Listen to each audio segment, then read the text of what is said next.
Family मध्ये काय होते हे आपण न विचार करता आपण आपल्या मित्रांसोबत व्यसन करायला जातो। हे सगळं सोडून आपण आपली लाईफ आपण स्वतः कशी जगायची ही आपल्यामध्ये हिम्मत पाहिजे असते।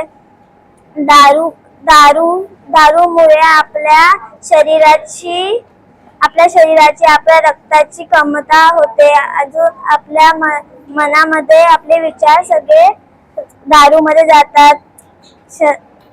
दारू सिगरेट व ते सगळे सोडून आपण आपल्या लाईफची पर्वा न करता आपल्या घरामध्ये आपली लक्ष्मी येत नाही। आपण पैसा वगैरे असं दारूला उद्ध्वस्त किंवा आपल्या व्यसनाला सगळं उद्ध्वस्त करण्यापेक्षा आपण आपल्या लाईफचा विचार केला पाहिजे। आपल्या लाईफ मध्ये काय आपल्या पोरांचा, आपल्या मित्र, आपल्या भावांचा, आपल्या बहिणीचा हे सगळं न करता आपण आपल्या मित्रांसोबत दारू पियायला जातो। असे बोलून माझे 2 शब्द संपवतो। आदरणीय मान्यवर परमपूज्य गुरुजन वर्ग आणि माझ्या प्रिय मित्र मैत्रिणींनो, मी नशामुक्त भारत या विषयावर 2 शब्द सांगणार आहे। ते तुम्ही शांत चित्ताने ऐकावे अशी माझी नम्र विनंती। व्यसन हा आपल्या समाजाला लागलेला एक कलंक आहे। आजची तरुण पिढी देशाचे भविष्य आहे, परंतु दुर्दैवाने आजची तरुण पिढी सिगरेट, गुटखा, तंबाखू, ड्रग्स याच्या आहारी जात आहे। नशा माणसाला तात्पुरता आनंद देते, परंतु आयुष्यभर दुःख देऊन जाते। नशाचे दुष्परिणाम हे फक्त केवळ एका व्यक्तीपुरते नसे तर यकृत, फुफ्फुसे यावर दुष्परिणाम होतो। कष्टाचा पैसा नशेच्या बाजारात विकला जातो। गुन्हेगारी वाढते, समाजात मान सन्मान धुळीस मिळतो। आपण सर्वांनी एक ठाम निश्चय ठेवला पाहिजे की कोणत्याही प्रकारच्या नशेला आहारी जाणार नाही। नशेला नाही म्हणूया, सुंदर आयुष्याला हो म्हणूया। नशेची गुलामी सोडा आणि देशाच्या प्रगतीसाठी योगदान द्या। शेवटी एवढेच म्हणेल की व्यसन असते नशेचे मूळ। नशा करू नका, आपले आयुष्य उद्ध्वस्त होते। व्यसन मुक्त परिवार घडूया, सुंदर निरोगी भारत बनवूया। नशेबाजी करतात तर आपण सर्व मुलांचं कर्तव्य आहे, आम्ही मुलांपासून जागृती करतोय। लहानांपासून जे मोठे आहेत ते व्यसन करतात ते आता फार संपल्याचे स्टेज मध्ये आहेत, सोडायला तयार नाहीये। तुम्ही आता नवीन लहान मुलं जे आहेत किंवा जे तरुण मुलं आहेत त्यांनी नशा न करता आपलं जीवन चांगलं आनंदी जगलं पाहिजे। आणि दिदीने सांगितल्याप्रमाणे कोणत्या आजाराला स्वतःहून निमंत्रण नाही दिलं पाहिजे। तर आपण आजार दूर केले पाहिजे, नशा नाही केली पाहिजे।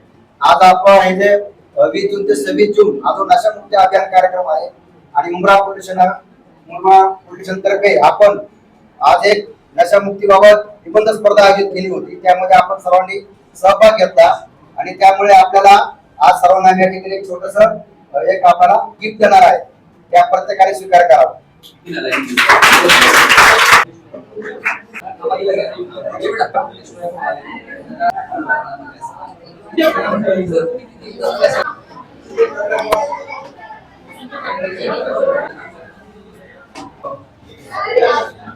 नशेबावर का रुसतो? आयुष्य आहे सुंदर, त्याला व्यसनामध्ये जाळू नका। आई वडिलांचे स्वप्न जिवंतपणे मारू नका। सर्वांना माझे नमस्कार। मी आता 9वीत शिकते। माझे नाव मनहा वसीम सय्यद। मी आज व्यसनमुक्त याबाबत माझे काही विचार मांडणार आहे, ते तुम्ही लक्षपूर्वक ऐकावे मी अशी तुमच्याची अपेक्षा करते। बऱ्याच लोकांना वाटतं की मी व्यसन करत आहे, त्रास मला होईल, याला दुसऱ्यांची अडचण काय? परंतु असं नाही असतं। तुमच्या व्यसन करण्यामुळे दुसऱ्यांना खूप त्रास होतो। जेव्हा तुम्ही सिगरेट किंवा बिडी फुकतात तर त्याचा धुवा हवेत पसरतात आणि त्या हवेला पॅसिव्ह स्मोकिंग असे म्हणतात। त्या हवेने लोकांना खोकला, दमा, फुफ्फुसे जसे आजार होतात। त्यांना न करताही सिगरेट फुकल्या जसंच आजार होऊ शकतं व सार्वजनिक ठिकाणी तुम्ही तंबाखू, गुटखा थुकतात, त्यामुळेही जंतू पसरतात व त्याचाही टीबी सारखा आजार आपल्याला होऊ शकतं। परंतु नशा करणं हा गरजेचा आहे का? तुम्ही नशा करून शिवाय जीव नाही शिकत का? तुम्ही तर रोगाला स्वतःनेच आमंत्रण देते, ये बाबा मला खा. का? तुमचे आई बाबा तुमच्याशी एवढं अपेक्षा ठेवली आहे का माझा बाळ हे होईल ते होईल, परंतु तुम्ही तर तुमचा नशा करून तुमचं आयुष्य बिघडताय, तुमच्या आई बाबांचं स्वप्न तोडताय का? आणि फक्त तरुणच नाही, आजचे पालक पण नशा करतात आहे. एका घरातला बाळ त्यांना म्हणतं, आई बाबा नशा नको कर, सिगरेट नको फूक, तंबाखू नको खा. तर ते म्हणतात, मी तुझा बाप आहे का तू माझा? असं म्हणतात त्याला, मी तुझा बाप आहे का तू माझा? मला नको शिकव, मला माहित आहे काय चुकीचं काय बरोबर. तर त्याला पण वाटतं का हो आई बाबा तर आपल्याला कधीही चांगल्यासाठीच ओरडतात, तर त्याला पण वाटेल का एकदा मी पण ट्राय करू, एकदा मी पण शकू. तर सगळ्यात जास्त ना मुले आपल्या घराच्या आर्थिक परिस्थितीनच बिघडतात. बाहेरचं जास्त आपल्या घरची आर्थिक परिस्थिती सुधारा व आपल्या घरात अशी नशामुक्ती करा.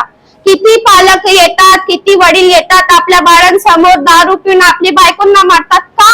हे गरजेचं आहे का? त्यांचं तुम्ही ऍक्सिडेंट करतात, ते रोड ते आता सरकार पण काय करेल तुमच्यामुळे? जर जेव्हा लोकच नाही थांबे, लोकच नाही मानेल, तर सरकार काय करू शकते? तर दारू हे सगळं थांबवा, आपलेच चांगलं होणार, आपलेच जीवन चांगलं होणार व आपल्या देशाची वाढ होईल, आपला देश एक महान देश बनेल. एवढं बोलून मी माझं भाषण संपवते.